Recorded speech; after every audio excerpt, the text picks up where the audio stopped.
우리 앞뒤로 양옆으로 다시 한번 평화 인사 나누겠습니다. 샬롬 샬롬. 샬롬 샬롬. 하나님 아버지께서 내려주시는 은혜와 평강이 우리 모두 함께 하시기를 간절히 축복합니다. 제가 오늘 뭔가 계속 하나를 놓친 것 같다는 생각이 들었었거든요. 근데 제가 그 이유를 방금 전에 깨달았습니다. 뭔지 궁금하시죠? 예, 다음 주에 주보를 보시면 압니다.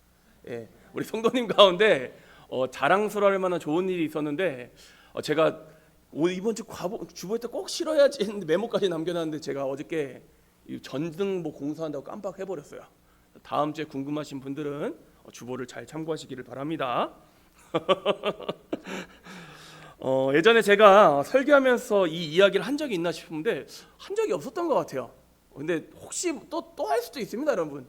이제 같은 목사 계속 보다 보면 이제 같은 말 계속 반복하게 됩니다. 그래도 오늘 좀 설교에 좀 도움이 되겠다 싶어서 제가 겪었던 이야기를 우리 성도님들께 좀 들려드리겠습니다. 이제 다른 뜻은 없으니까 오해하지 마시고 이신희 목사가 이래서 이야기하나 보다 그 마음의 그 내용들을 잘 파악해서 이야기를 들으시기를 바랍니다. 군목을 하면서 저를 무척 괴롭게 했던 사건 한 가지가 있습니다. 당시 저는 해병대 소속 군목으로 복무 중이었는데 맡고 있던 연대의 연대장님이 교회 집사님이셨어요. 참고로 연대장이면은 대령의 계급입니다. 그러니까 상당히 높은 계급이에요. 그 당시 제 계급이 뭐였을까요? 갓 임관한 중위였습니다. 중위.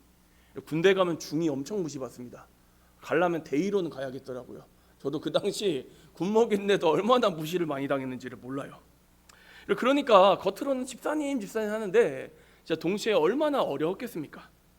그리고 실제로도 이분이 정말 어려운 분이셨어요.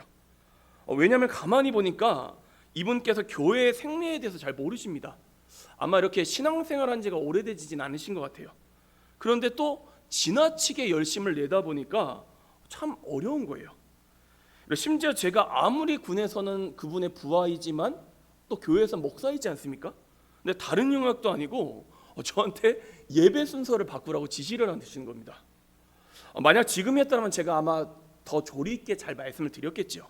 근데 그 당시에는 제가 이게 쉽지가 않은 거예요. 그리고 또 한 가지 문제가 발생했는데 어느 날 일이 있어서 제가 밤늦게 교회에 갔습니다. 그랬더니 저처럼 어린 간부들도 있지 않았겠습니까? 근데 퇴근을 안 하고 다 교회 게시판을 꾸미고 있는 거예요. 그래서 제가 아니 무슨 일이냐, 왜 교회 게시판을 꾸미냐. 그리고 제가 목사인데 저한테 이야기도 안 하고 이 오밤중에 왜 게시판을 꾸미고 있냐. 그랬더니 알고 보니까 연대장님께서 이분들한테 교회 게시판을 꾸미라고 지시를 내린 거예요. 그러니까 자기도 신자긴 한데 이 연대장님이 너무 어렵다라고 이야기를 하는 겁니다. 그런데 제가 이 말까지만 들었으면 그냥 그런갑다 하고 넘어갔을 거예요. 근데 이 어린 중이분이 울먹이면서 저한테 이야기를 하는 게 아니겠습니까? 그래서 제가 이 문제를 그대로 넘어갈 수는 없겠다. 그래서 제가 이 부분을 한번 해결을 해봐야겠다 하는데 이 집사님한테 직접 얘기하기가 너무 어려운 거예요. 그래서 저도 어떻게 했냐, 일단 보통 어려우면 어떻게 해요? 남 도움을 받습니다. 당시 저는 연대 소속 군종 목사였는데 연대보다 큰 개념이 사단이라는 개념이 있습니다. 이 사단에는 저보다 계급이 높은 이제 사단 군종 참모가 있어요. 이 목사님이 계신데 제 학교 선배였어요. 그래서 이 목사님을 찾아가서 자초지종을 갖다 쭉 설명을 드리고 나는 이야기 못하겠으니 형님께서 좀 도와주시라 이렇게 부탁을 드렸습니다. 그래서 저는요 그 형님께서 집사님을 직접 만나서 대화를 나눈 줄 알았습니다. 근데 나중에 사실을 알고 제가 크게 놀라게 되었는데 이 형님도 그 집사님이 부담스러워졌던 거예요. 그래서 이분이 어떻게 하셨냐, 당시 사단에서 제일 높은 지휘관이 투스타였습니다. 투스타. 그러니까 군대에서 엄청나게 높은 계급입니다.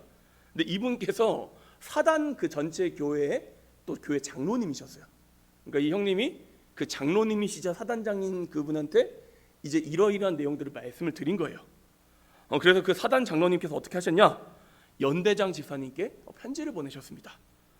물론 나중에 들어보니까 그 편지에 장로님께서 부드럽게 정말 잘 쓰셨다고 합니다. 무슨 부하에게 이야기하듯이가 아니라 교회에서 장로님이 집사에게 이야기하듯이 이렇게 좀 잘 이야기를 하셨대요. 근데 하지만 그 연대장님 집사님께는 그런 의미로 다가오겠습니까? 아니면은 다른 의미로 다가오겠습니까? 다른 의미로 다가오죠. 이신희 목사가 자기를 사단장님께 욕을 해서 찍어 누르고 폄하를 했다. 이렇게 되어버린 겁니다. 이때부터 제가 정말 생지옥이 시작됐습니다. 아직도 이분하고 있어야 되는 시간이 반년이 남았는데 이분께서 갑자기 교회의 발길을 끊어버리시고 부정적인 것들을 내비치니까 다른 간부들도 교회에 안 오기 시작하는 거예요. 또 제가 이분께 인사를 드려도 저를 만나도 그냥 아예 없는 사람 취급을 하시는 겁니다. 야, 정말 이때 좀 피가 마른다라는 게 이런 느낌이구나. 제가 그때 절실하게 깨닫게 되었습니다. 그러고 나서 제가 오게 된 데가 어디냐? 이제 군목은 원래 해군 소속이에요. 해군 소속. 근데 해병대는 군종 병과가 없기 때문에 해병대 파견을 갑니다. 그래서 제가 원 부대 소속인 해군으로 발령이 납니다. 그래서 어디로 오게 되었을까요? 목포 해군 삼엄대로 제가 오게 되었어요. 저는 그때 그렇게 생각했죠. 이제 해군 부대로 왔으니까 이분을 더 이상 만날 일이 없다. 문제가 일단 일단락되었다. 이렇게 생각했습니다. 근데 이게 착각이었을까요? 아니면 엄청난 착각이었을까요? 엄청난 착각이었습니다. 이번에 이분께서 제 후임 군종 목사님을 갖다 달달 볶는 게 아니겠습니까? 전임자가 얼마나 못된 목사였는지 아느냐. 그래서 당신은 그러면 안 된다부터 시작해가지고 별의별 제약들을 다 거시는 거예요. 전 개인적으로 이 집사님이 제 설교를 좀 보셨으면 좋겠어요. 이분이 얼마나 힘이 들었는지 저에게 진짜 거짓말하고 매일매일 전화가 옵니다. 그럼 또 저는 어떻게 해야 돼요? 그 이야기를 들어주고 또 어르고 달래주고 이 일을 갖다 제가 거진 1년 동안 했습니다. 그러고 나니까 제가 정말 많은 생각이 들더라고요. 저는 이때의 경험을 통해서 한 가지를 갖다가 아예 마음 가운데 각인하게 되었습니다. 뭐였냐? 특히 자기의 문제, 관계의 문제는 다른 사람에게 부탁하거나 회피할 것이 아니라 내가 직접 결자 해지해야 된다. 이거를 갖다가 깊게 깨닫게 되었습니다. 그래서 저는 이 이후로는 제가 아무리 힘이 들고 부담이 되어도 누군가의 어떤 문제가 생겼다? 그러면 절대 3자를 통해서 이야기를 전달하지 않습니다. 직접 대화를 나눕니다. 왜냐하면 당장은 어려워도 결국 그 길이 제일 오해 없이 해결할 수 있는 방법이라는 것을 깨닫게 되었기 때문이죠. 그런데 제가 왜 이 이야기를 이렇게 길게 이야기를 드리냐? 오늘 본문 속 야곱도 똑같은 선택을 했기 때문입니다. 당시 야곱에게는 한 가지 딜레마가 있었습니다. 하나님 말씀에 순종해서 언약 백성이 되기 위해서는 어디로 돌아가야 돼요? 고향 땅으로 돌아가야만 했습니다. 그런데 고향에선 지금 누가 기다리고 있어요? 정말 무서운 형 에서가 기다리고 있었다는 거예요. 그냥 형도 아닙니다. 자신이 속여 무려 장적권과 축복 기도를 가로채었던 그 형입니다. 고향을 떠나려고 할 때만 하더라도 에서는 야곱을 죽이려고까지 하였습니다. 그 후로 오랜 시간이 지나긴 했지만 야곱에게 형 에서와의 만남은 너무나도 부담된 상황이지 않았겠습니까? 아마 저라면 그냥 약속의 땅으로 안 돌아갈랜다. 자식도 많이 생겼고 가진 재물도 많아졌으니까 적당한 어딘가에 정착하게 살겠다. 이렇게 생각했을 것 같아요. 하지만 놀라운 것은요, 야곱은 이 문제를 피하지 않고 그대로 정면 돌파했다는 것이죠. 자기 나름대로 최선을 다해 대책을 마련하게 됐고 동시에 무엇보다 하나님께 간절하게 기도를 했습니다. 얼마나 간절하게 기도했든지 하나님께 인정을 받아 이스라엘이라는 새로운 이름까지 받게 되었습니다. 그리고 드디어 오늘 본문에서 형 에서를 대면하게 되는데 형은 무려 400명의 사람들을 거느리고 야곱을 마중 나왔습니다. 하지만 어떻게 되었지요? 야곱이 걱정했던 일은 전혀 일어나지 않았고 오히려 형 에서가 그를 껴안고 울면서 입을 맞추며 환대를 해주는 게 아니겠습니까? 그리고 형에게 준 선물을 에서가 마다하자 야곱은 다시금 그 선물을 받을 것을 권면하며 이렇게 고백을 하였습니다. 내가 형님의 눈앞에서 은혜를 입었사오면 청하건대 내 손에서 이 예물을 받으소서. 내가 형님의 얼굴을 배운즉 하나님의 얼굴을 본 것과 같사오며 형님도 나를 기뻐하심이니이다. 아멘. 누구를 배우는 것 같았다고요? 하나님의 얼굴을 배우는 것 같았다라는 것이죠. 이 말은요, 단순히 에서가 기분 좋으라고 했던 그런 표현이 아니라는 것입니다. 여기에는 야곱의 신앙 고백이 담겨 있습니다. 에서의 이런 모습을 바라보면서 이건 하나님께서 역사하지 않으셨다면 일어나지 않았을 기적이다. 하나님께서 내가 당신께서 주신 말씀을 지키려고 에서의 만남을 피하지 않고 직면했더니 그를 이렇게 유순하게 하셨다. 그래서 에서의 얼굴 가운데 하나님의 섭리와 역사를 느꼈다. 이렇게 믿음의 고백을 올려드린 표현이 바로 이 표현이었다는 것입니다.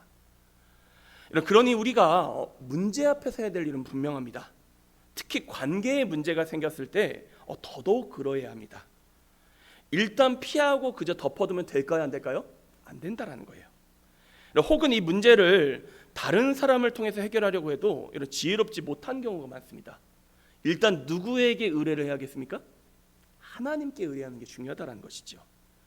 왜냐하면 하나님께서는 어떤 분이시냐? 잠언 16장 7절 말씀에서 이렇게 선포합니다.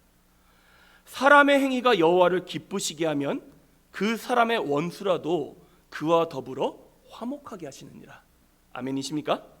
다시 한 번 더요. 사람의 행위가 여호와를 기쁘시게 하면 그 사람의 원수라도 그와 더불어 화목하게 하시느니라.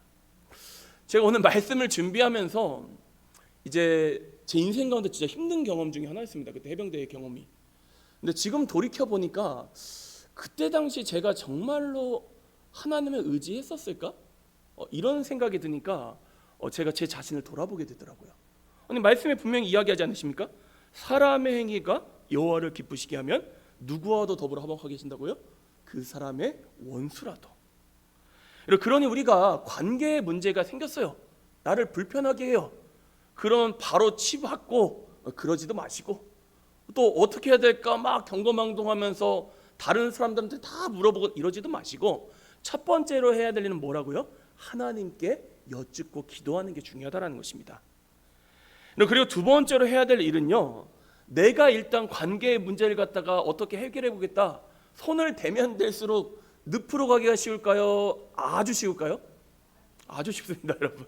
그러니까 결자 해제해야 된다는 게 문제가 생기면 내가 바로 나가서 해결했다 이 뜻이 아닙니다, 여러분. 그 문제를 사람이나 다른 도구를 통해서 해결하려고 하는 게 아니라 누구 안에서 답을 찾아가야 된다는 거예요? 하나님 안에서 답을 찾아가려고 노력해야 된다는 거예요. 일단 하나님이 뭐라고 말씀하신지를 들어봐야 됩니다. 그리고 또 한 가지요. 잠언 우리 16장 7절 말씀처럼 하나님이 기뻐하실 만한 행동을 해나가다 보면 하나님께서 어떻게 하신다고요? 그 깨어졌던 관계도 정말 생각지도 못한 방법으로 다시금 하나 되게 해주신다. 오늘 말씀이 우리 가운데 이 사실을 언약하고 있다는 거예요. 아마 오늘 말씀을 들으시면서 떠오르시는 여러 관계의 문제들, 꼭 관계의 문제가 아닐 수도 있습니다. 삶의 여러 가지 숙제들 다들 가지고 계시지 않습니까? 앞에 있는 저도 똑같이 삶의 숙제들이 있습니다. 그러면 여러분 피하거나 도망치지 마시고 하나님 안에서 하나님의 방법대로 결자하지 않은 저와 여러분 모두가 될 수 있기를 간절히 축복합니다. 앞서 이야기했던 것처럼 사람을 먼저 의지해서 해결하려다가 저처럼 어리석은 실수를 저지르지 마시고 하나님 안에서 답을 찾아가시기를 바랍니다. 예컨대 누군가의 도움을 청하는 게 무조건 나쁜 건 아니겠죠. 근데 하나님께 응답을 받고 여러분 결정하시고 움직이시라는 거예요. 그리고 앞서 이야기했던 것처럼 꼭 직접 그 문제를 가지시고 주님 앞에 서시기를 바랍니다. 우리가 주님을 의지하고 담대히 나가면 누가 도와주신다고요? 그 지혜로우신 하나님께서 도와주신다라는 거예요. 이 말씀의 원리를 기억하고 야곱처럼 믿음의 방법으로 살아내는 저와 여러분 모두가 될 수 있기를 간절히 축복합니다. 우리 이제 주보를 보시고 우리 먼저 큰 1번 같이 한번 읽어보도록 하겠습니다. 뒷면에 나와 있죠. 같이 한번 읽어보겠습니다. 시작. 에서와 마주합니다. 작은 1번도 같이 읽어보겠습니다. 시작. 야곱은 형 에서에게 어떤 모습으로 나아갑니까? 어떤 모습으로 나갔죠? 3절에 나와 있습니다. 7번 땅에 굽히면서 가장 겸손한 자세로 나아갑니다. 얼마나 야곱이 간절했는지를 알 수 있는 대목이죠. 우리 1번의 작은 2번도 같이 한번 읽어보겠습니다. 시작.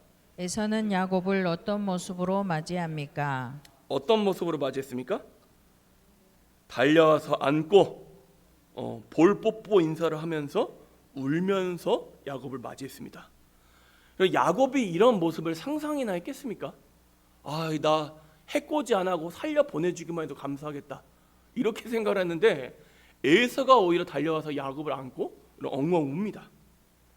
이처럼 하나님께서는요 우리가 기도할 때, 그리고 세상 방법이 아니라 하나님 안에서 답을 찾으려고 할 때에 우리의 모든 생각과 기회를 뛰어넘어 놀랍게 역사하신 분이라는 거예요. 그러므로 사랑하는 성도 여러분, 하나님을 기대하시기를 바랍니다. 이런 세상 사람들하고 똑같이 우리가 방법으로 해결하려고 하면은 굳이 못하러 교회를 나옵니까, 여러분? 그냥 자기 생각하는 대로 살아가면 되죠. 근데 우리가 기대하는 게 뭐죠? 우리의 생각을 뛰어넘는 놀라운 하나님의 역사. 이걸 신뢰하시고, 늘 강조하지만 하나님을 기대하며 나아가는 우리 모두가 될 수 있기를 다시 한 번 더 축복합니다. 우리 1번의 작은 3번 같이 한번 읽어보겠습니다. 시작. 야곱은 에서의 얼굴을 보며 마치 누구의 얼굴을 본 것 같다고 말합니까? 예, 누구의 얼굴을 본 것 같다 이야기하죠? 하나님의 얼굴. 사실 제가 앞에서 자세히 설명은 안 했는데, 야곱은 야복강가에서 하나님과 씨름하며 매달렸던 그 장소 이름을 브니엘이란 말 다 들어보셨죠? 어떤 뜻이냐? 하나님의 얼굴이라는 뜻입니다. 이 브니엘이라는 뜻의 지명으로 부릅니다. 왜냐하면 그곳에서 하나님을 직접 배웠고 체험했기 때문이지요. 그런데 그 일을 직후에 경험한 에서의 변화는 야곱의 입장에서는요, 하나님의 역사가 아니면 설명이 안 된다, 이렇게 받아들였다는 것이죠. 그러니 우리가 살아가면서 정말로 중요한 건요, 하나님을 깊게 체험하는 것입니다. 그러면 하나님께서는 우리의 삶에 막혔던 문제들을 하나씩 풀어주시는 놀라운 역사를 우리 가운데 베풀어 주신다는 것이죠. 우리가 생각하기엔 하나님과 관계를 맺을 때 우리가 처한 문제부터 해결해 주시면 좋겠다, 이렇게 생각하기가 쉽지 않습니까? 그런데 그게 순서가 먼저가 아니라 먼저 누구를 체험하셔야 된다고요? 하나님을 체험하는 게 순서상으로 앞에 되는 거예요. 오늘 야곱도 보십시오. 에서와의 문제가 해결되고 나서 하나님을 체험했습니까? 아니면 야복강가에서 하나님을 먼저 체험하고 났더니 에서와의 문제가 해결됐습니까? 예, 하나님을 먼저 체험하는 게 1번이었다라는 거예요. 그러니까 우리 성도님들께서도 어떤 관계의 문제나 여러 가지 삶의 문제가 찾아왔을 때 그 문제 해결이 1번이라는 생각을 내려놓으시기 바랍니다. 누구와의 관계가 먼저라고요? 하나님과의 관계. 이게 늘 순서라는 걸 기억하시고, 그렇게 해서 하나님 베푸시는 놀라운 은혜를 체험하시기를 바랍니다. 우리 큰 2번 같이 한번 읽어보겠습니다. 시작. 야곱은 세겜으로 가서 하나님을 찾습니다. 작은 1번도 같이 한번 읽어보겠습니다. 시작. 야곱은 함께 가자는 에서의 청을 어떻게 사양합니까? 어떻게 사용했죠? 13절 14절 보십시오.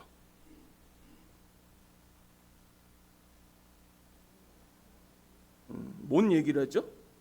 빠른 속도로 이동하면 어린 가축들이 다 죽는다.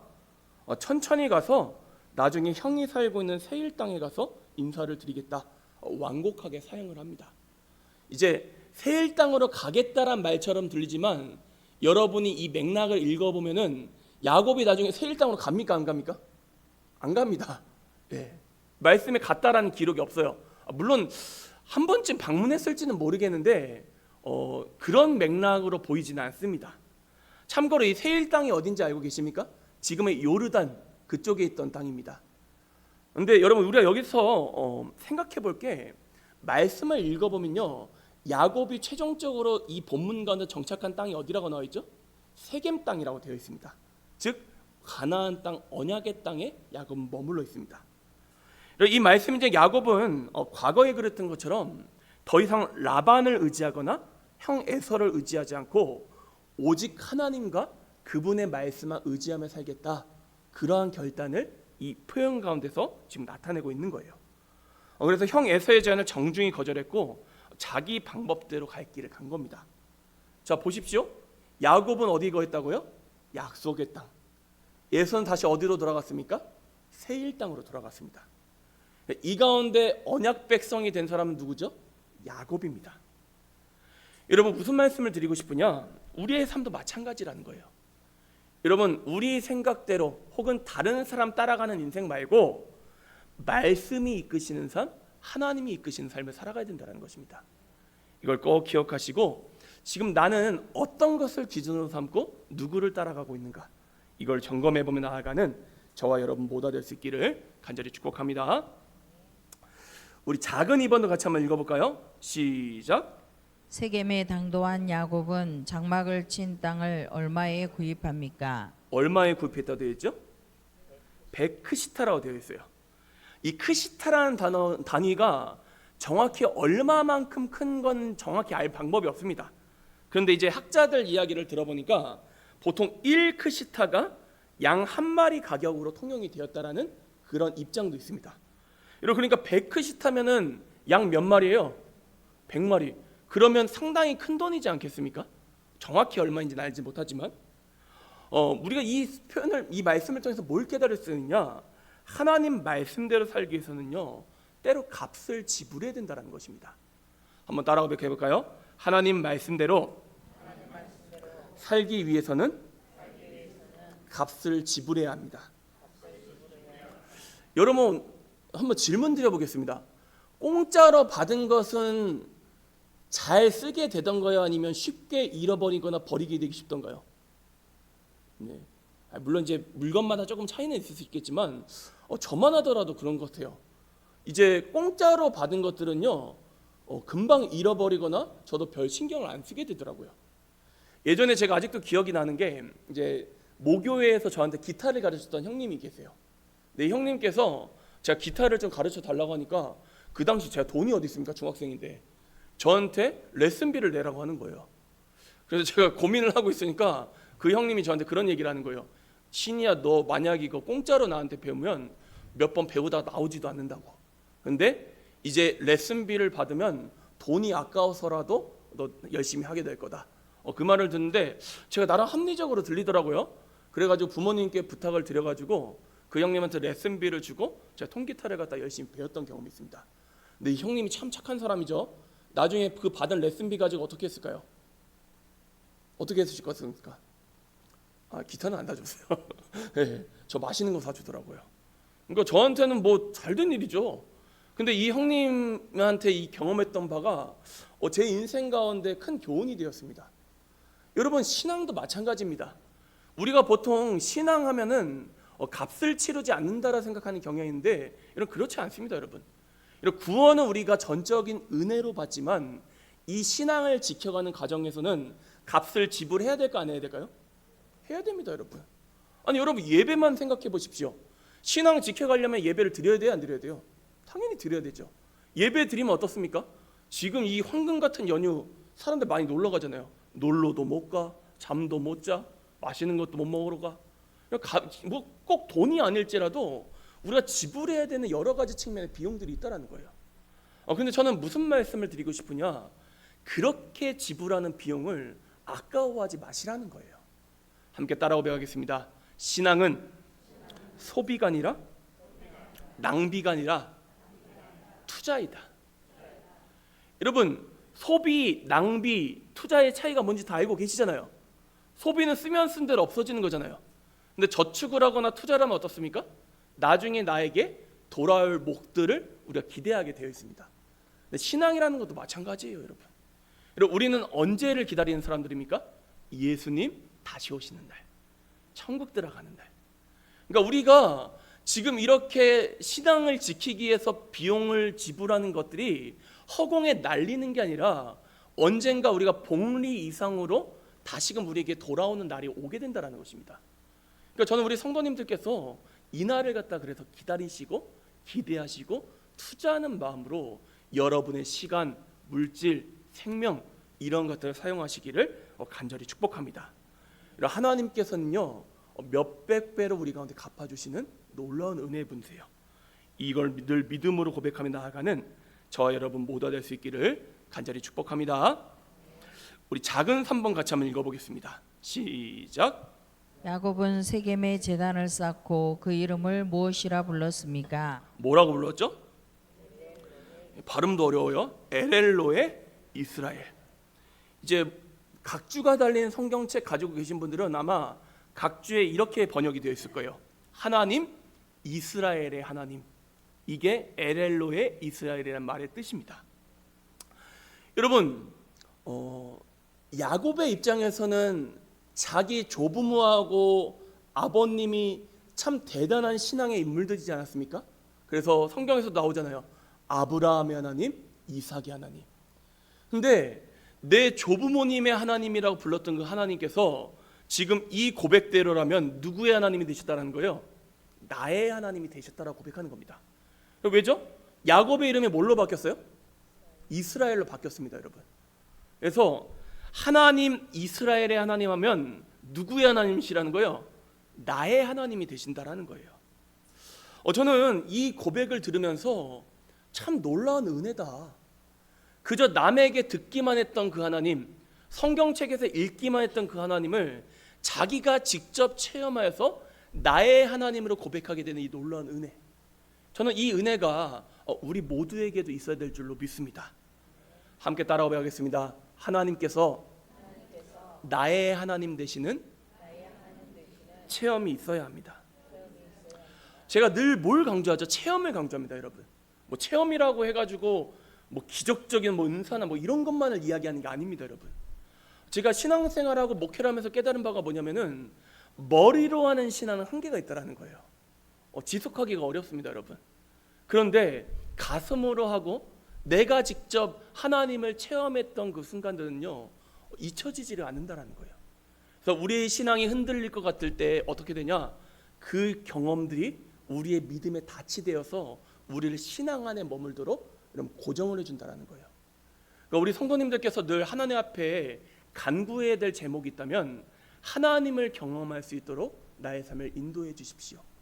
이런 기도 제목으로 기도하시는 게 중요하다는 거예요. 그리고 자녀 손들을 위해서 기도하실 때도 마찬가지입니다. 어떻게 기도하셔야 돼요? 나의 자녀 손들이 나의 하나님으로 고백할 수 있는 그런 체험이 있게 해주십시오. 이렇게 늘 기도하며 나아가시는 저와 여러분 모두가 될 수 있기를 간절히 축복합니다. 제가 우리 신명교회를 놓고도 계속 기도하는 바가 뭐냐면은 우리 교회에도 이런 좀 체험이 있었으면 좋겠다. 물론 지금까지 있었죠. 근데 앞으로 더욱더 크신 하나님을 우리 성도님들이 다 함께 체험할 수 있는 어떤 사건과 계기가 있으면 좋겠다. 그래서 우리가 그때 기억만 떠올리면 하나님이 나의 하나님으로 다가오고 우리 신명교회 하나님으로 다가오고 또 그 기억과 경험을 밑바탕하여서 힘있게 신앙생활에 나가는 그런 체험들이 우리 공동체 안에 좀 있으면 좋겠다. 이렇게 늘 기도를 하고 있습니다. 그러니까 우리 성도님들께서도 같이 이 기도 제목으로 함께 기도해 주시기를 바랍니다. 자, 우리 큰 3번 같이 한번 읽어보겠습니다. 시작. 오늘 말씀에서 하나님은 어떤 분이십니까? 어떤 분이시죠? 잠깐 생각해 보시고 유지혜 사모님 준비하시고 오랜만에 하니까 안 시킬 줄 알았죠? 저도 지금 이게 뭐 특강한다고 지금 되게 오랜만에 지금 예전에 했던 스타일로 하는 거잖아요. 그러니까 어제 준비하면서 되게 어색하더라고요, 제가. 그래서 시간도 이렇게 잘 가늠 못하겠고 근데 생각보다 오래 걸리진 않네요, 설교가. 좀 길게 걸릴 것 같았었는데. 자, 어떤 하나님을 발견하셨습니까? 자, 우리 사이좋게 순서대로 우리 최민아 권사님 먼저 하시고 박미숙 권사님 해주세요. 용서하시고 사랑하시는 하나님, 그 하나님이 우리 최민아 권사님이 하나님 되실 줄 믿습니다. 우리 박미숙 권사님.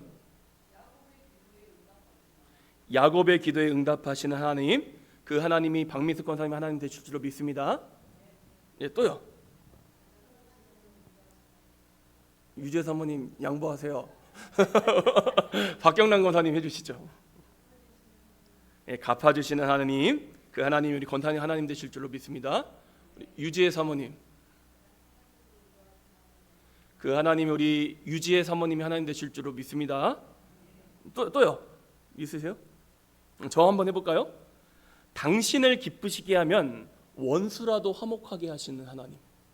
이거 진짜 중요합니다. 제가 우리 문내 지역에 살아보니까 어떤 생각이 요즘 드냐, 야, 여기서 살아가면서 누구랑 관계 틀어지면 정말 쉽지 않겠다, 그런 생각 들더라고요. 왜냐하면 도시는요, 아는 사람 만나기가 하늘의 별 따기입니다.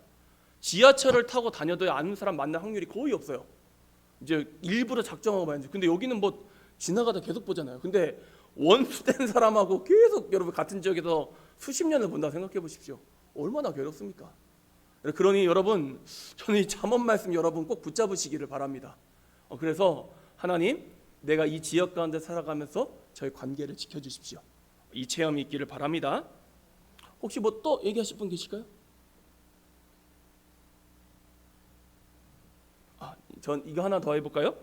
남의 하나님이 아니라 나의 하나님 되기를 원하시는 하나님. 저는 이 마음을 발견했습니다. 꼭 이렇게 마음에 새기고 나아가시기를 바랍니다.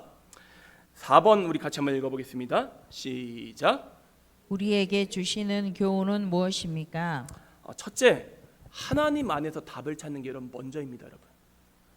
하나님 안에서 답을 찾는 결자해지가 우리 가운데 있어야 된다는 거예요. 여러분, 문제를 피하시거나요 인간적인 방법으로만 접근하시면 안 된다는 거예요. 하나님을 기쁘시게 드리고 전적으로 하나님을 의지하면요 하나님께서는 놀라운 방법으로 우리를 도와주시는 분이십니다. 이를 신뢰하시기를 바랍니다. 두 번째 교훈은 무엇이냐? 부모님의 하나님이 아니라 다른 사람이 경험한 하나님이 아니라 내가 경험하고 내가 고백하는 나의 하나님 되시는 체험이 우리 가운데 있어야 한다는 것입니다. 그러니까 저는 우리 성도님들께서 이제 뭐 유튜브에서 뭐 설교 영상을 듣든 누군가의 간증을 들으시든 아니면 성경을 읽으시면서 성경 인물들의 어떤 이야기들을 읽으시며 대단하다 이렇게만 생각하지 마시고 이렇게 기도하셔야 된다는 거예요. 함께 따라 고백하겠습니다. 그들이 경험한 하나님이 나의 하나님 되게 해주십시오. 아멘이십니까? 이번 한 주간도 이 기도 제목으로 열심히 기도하는 우리 모두가 될 수 있기를 간절히 축복합니다.